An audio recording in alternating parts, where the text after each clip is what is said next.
তো সো আমরা চলে এসেছি এখন স্টেশনে।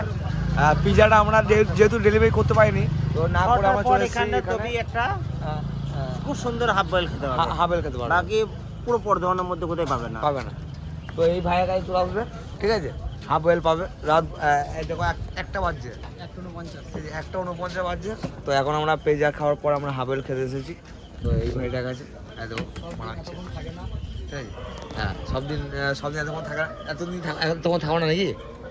হ্যাঁ, এতক্ষণ থাকো না?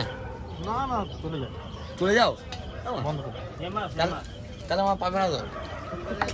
তোমরা এসছো বলে আছি। আচ্ছা, সব দিন পাবে না নাকি? তো এই ভাইকে আবার সব দিন পাওয়া যাবে না, মাঝে মাঝে পাবে, ঠিক আছে। খোলেই না, সন্ধ্যের পর। আর খুব সুন্দর কিন্তু হাফ বয়েল। হ্যাঁ, খুব সুন্দর হাফ বয়েল সাজানো, এই স্টাইলটা খুব সুন্দর, আর অন্য দিকে হালকা, ঠিক আছে। তো মানে এদিকে সবাই হাফ খাচ্ছে। আবার কটা দে মারা, এই তো আমার একটা নয় তো, একটাই আছে। এই হচ্ছে দৃশ্য, ওকে ফাইন।